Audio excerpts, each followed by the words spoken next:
vía Zoom. Es uno, en mi opinión, lo voy a decir como ciudadano, de los candidatos a la primaria que hace planteamientos más claros y más sensatos. Me refiero a Andrés Caleca, candidato independiente a las primarias presidenciales de Venezuela. ¿Cómo está Andrés Caleca? ¿Cómo le va? ¿Cómo estás, Juan Carlos? Un saludo a todo el equipo y a toda tu extraordinaria audiencia del Zulia, Falcón, de los Andes, por toda Venezuela. Muchísimas gracias, muchísimas gracias. Y bueno tenerlo acá, enviándole un saludo a la tipa, que se fue para... La tipa se fue para la playa. Está en la playa. Y Caleca le pregunta a su nieta, ¿y por qué no me avisaste? Y ella le dice, y tú te vas para todos lados y tampoco avisas. Bueno, eso fue lo que le respondió. Usted anda recorriendo el país, anda por todos lados. ¿Hay emoción, Sí. hay emotividad o hace falta emotividad para mover más gente a votar en esta primaria? Bueno, hace falta mucho más, pero está aumentando considerablemente. Mira, las primeras giras que hicimos ya como candidato, porque tú recuerdas que yo estaba dando giras por todo el país desde hace mucho tiempo, pero solamente en defensa del voto. Pero una vez que lancé mi candidatura, comenzamos a visitar distintos lugares y una de las cosas que notábamos era que la gente no estaba informada de la primaria. Claro, la gente que va a los actos, los míos y los de cualquier otro, es generalmente gente muy bien informada, pero me refiero cuando hacíamos, por ejemplo, recorridos en la calle, hablando con los trabajadores informales, hablando con la gente de la calle, pues nos dábamos cuenta que no sabían que había primaria. Sin embargo, eso ha ido cambiando notablemente. Mira, hoy estuvimos en una reunión de evaluación de todas las jornadas de volanteo que se hicieron en mi campaña, prácticamente en todo el país. En el Zulia fue estupendo durante toda la semana, no solo en Maracaibo, sino hasta en La Guajira, en el sur del lago. Y la respuesta que oímos ya de la gente, los que están entregando los volantes, es que ya hay muchísima gente que sabe que hay primaria, que hay unas primarias. A veces no están muy conscientes de la fecha o no están muy conscientes de los candidatos. De hecho, a mí me conocen poco, como tú lo sabes. Por eso los volanteos. Nosotros estamos entregando un volante que tiene un breve descripción de mi currículum, de mi hoja de vida, pero la gente ya sabe que hay primaria. Eso es bien interesante.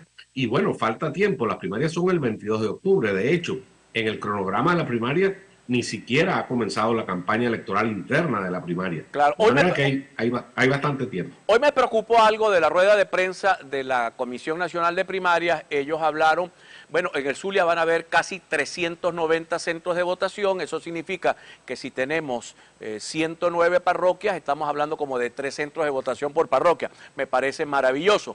Pero el doctor Casal dijo que van a hacer verbenas, tómbolas, maratones para conseguir plata para poder hacer la primaria. Ahí me asusté, porque yo pensé... Yo también. Ajá. Entonces cuéntenme una cosa. ¿Ustedes han tenido que pagar algún emolumento al momento de la inscripción? Se hablaba de $10,000 por candidato. ¿Han tenido que hacer algún aporte? Y eso de hacer una verbena para pagar una primaria, Dios, a mí me preocupó sobremanera. Cuéntenos, coméntenos. A mí también.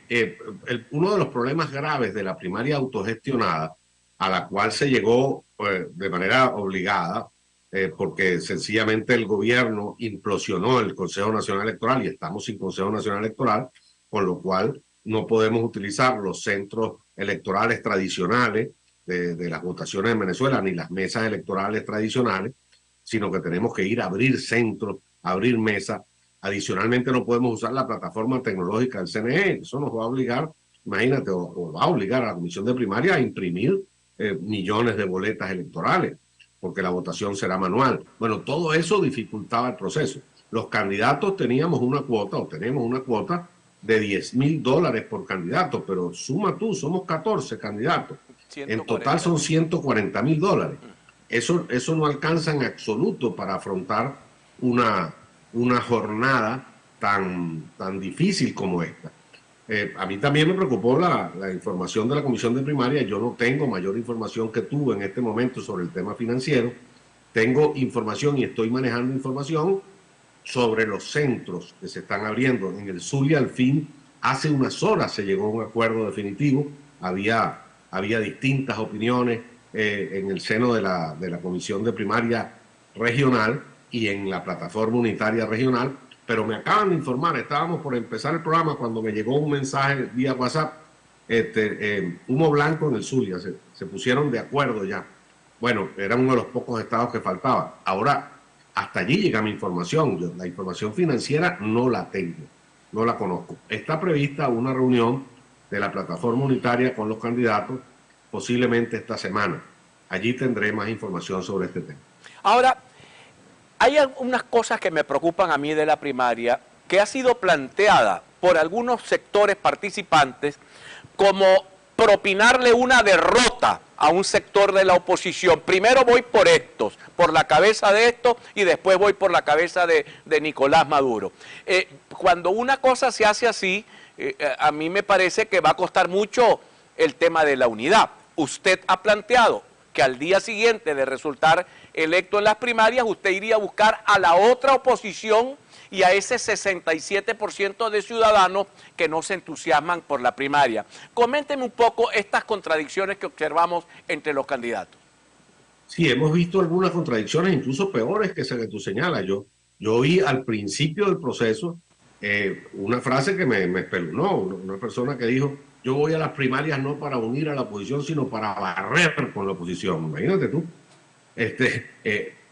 Y estas otras visiones, ¿no? Como que si hubiese una competencia previa a la competencia real e importante, que es la competencia con Maduro y su gobierno y el desastre que tiene Venezuela, como que si hubiera una competencia previa por el liderazgo de la oposición, bien sea en el interior del grupo que participa en la primaria y peor todavía con quienes no participan en la primaria.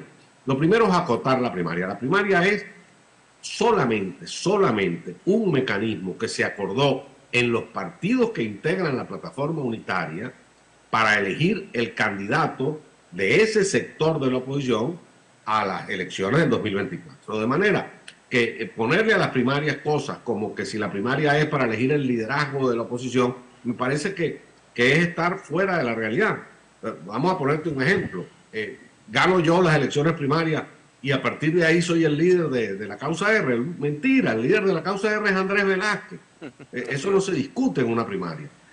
Yo lo que voy a hacer es el candidato, si gano la primaria, el candidato de los 10 partidos más 20 Venezuela que se incorporó a la primaria, que participan en la plataforma unitaria. Ahora, hay otros partidos de la oposición venezolana. Está la Avanzada Progresista, está el LAPI, que acaban de hacer una alianza y por vía de consenso nombraron un candidato sin elecciones primarias con nadie. No le preguntaron a nadie. Se pusieron de acuerdo los dirigentes políticos de Avanzada Progresista, de Cambiemos, que creo que se llama el otro partido, y el LAPI para lanzar la candidatura de Carlos.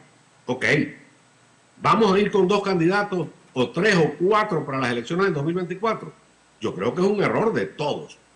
Si nosotros somos serios y tomamos en serio la situación catastrófica que está viviendo el país y sus seres humanos, los ciudadanos venezolanos, eso es lo más importante.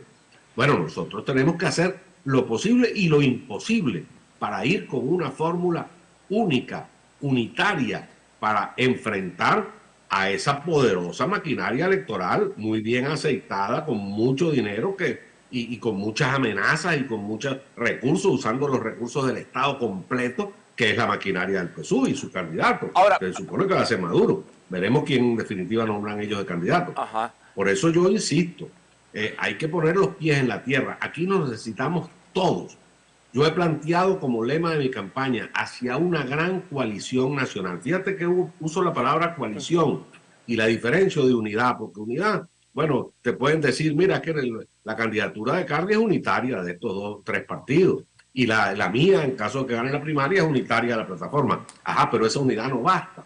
La coalición tiene que alcanzar, como tú lo dijiste en tu pregunta, a los partidos políticos de la oposición venezolana y a ese inmenso país de millones de personas que no están apoyando a esos partidos políticos. Mira, la sumatoria de esos partidos políticos, lo que tienen es un respaldo en este momento, por supuesto, eso puede cambiar, ojalá que sí, lo que tienen es un respaldo del 20%. Con eso no le ganan las elecciones a Maduro.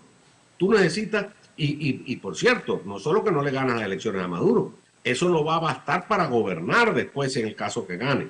Tú necesitas que todo el país se una, los trabajadores del campo, los trabajadores de la ciudad, los militantes políticos, los militantes organizados de la sociedad civil, todos. Caleca. Y ese todo es demasiada gente, ¿no? Hay una pregunta importante porque esta es una opinión de este servidor. Yo creo que en paralelo, el candidato que gane la primaria tiene, y yo estoy de acuerdo con usted, tiene que salir a buscar a la otra oposición, pero creo que también tiene que salir a entenderse con el gobierno, porque los Estados Unidos acaban de ratificar 15 millones de dólares por la cabeza de Maduro. Es un gobierno que nadie le va a poner la banda presidencial al que al otro día le va a poner la braga naranja y lo va a extraditar para Estados Unidos, aunque en Venezuela no hay extradición de nacionales, pero vaya, estamos hablando de una gente que tiene un nivel de ataque que necesita que se le baje, en mi opinión, el costo de salida para que entreguen, porque si no es muy difícil, en mi opinión, que entreguen. ¿Qué haría Caleca en este caso? Bueno, lo primero que hay que sentarse con el gobierno de Maduro, que vive llorando por las sanciones y que vive preocupadísimo por todo eso que tú dices, a recordarle que en primer lugar esas sanciones no dependen de la oposición venezolana, por ejemplo, no dependen de mí, ni yo las puse, ni las pedí, por cierto, nunca jamás. Tú podrás revisar toda mi trayectoria política, jamás he pedido sanciones, ni las puse, ni las pedí, ni las puedo quitar. Es un problema del diferendo que se buscó el régimen de Maduro con los Estados Unidos y con toda la comunidad democrática del mundo, porque las sanciones no solo son de Estados Unidos, son de la Unión Europea y de muchos otros países. De manera que ese es un problema que tiene el gobierno. Lo primero que yo tendría que recordarle al gobierno es que la gran mayoría de esas sanciones tienen que ver con la violación de derechos humanos en Venezuela y con la inequidad de los procesos electorales en Venezuela. Por ejemplo, los Estados Unidos, que son, digamos, liderizan ese mundo democrático que ha pues, impuesto sanciones en Venezuela, y la Unión Europea también han insistido permanentemente en que las sanciones serán eliminadas o serán progresivamente eliminadas en la medida en que el gobierno garantice los derechos electorales de la oposición venezolana. Entonces, la primera negociación es esa.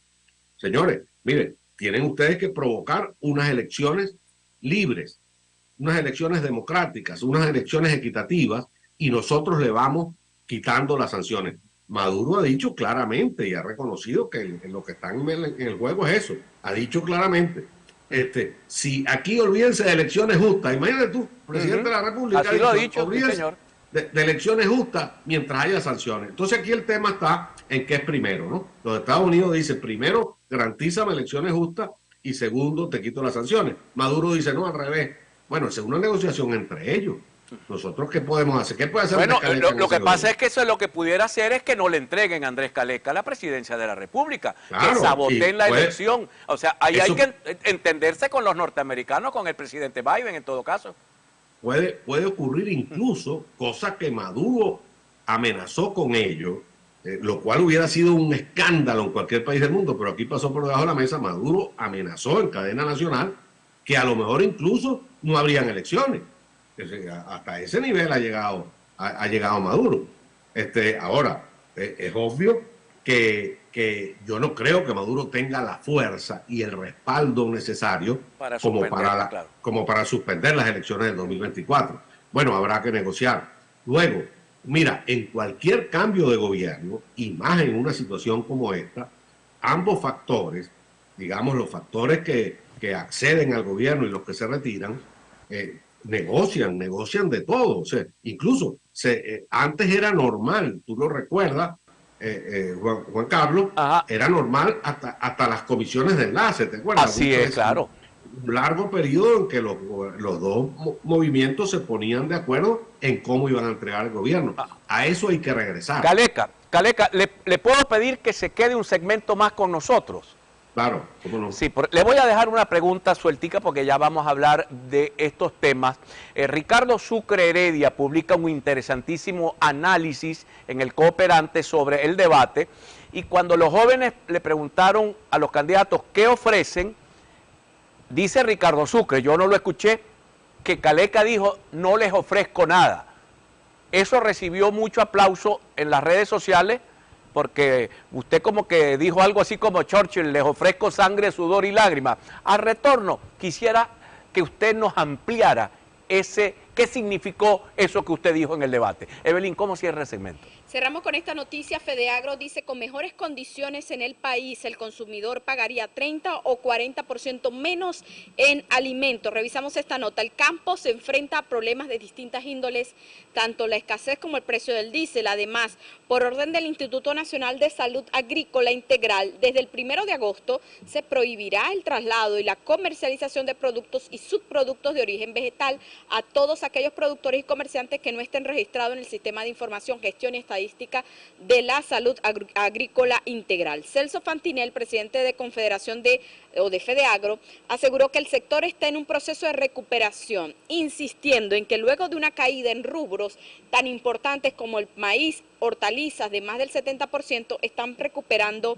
terreno. También destacó que el fantasma del desabastecimiento no va a volver y hay que generar confianza en el sector agropecuario. Indicó también que los hortaliceros cancelan hasta 4 veces menos de los consumidores pagan en anaquel, advirtiendo que si el país tuviera mejores condiciones, el consumidor pagaría 30 o 40% menos en alimentos, así lo afirma Celso Fantinel, el presidente de Fedeagro. Juan Carlos. Vamos a intentar conversar con él mañana porque el gobierno echó para atrás la medida del aumento del combustible, Sí, pero les impuso ahora no es una restricción,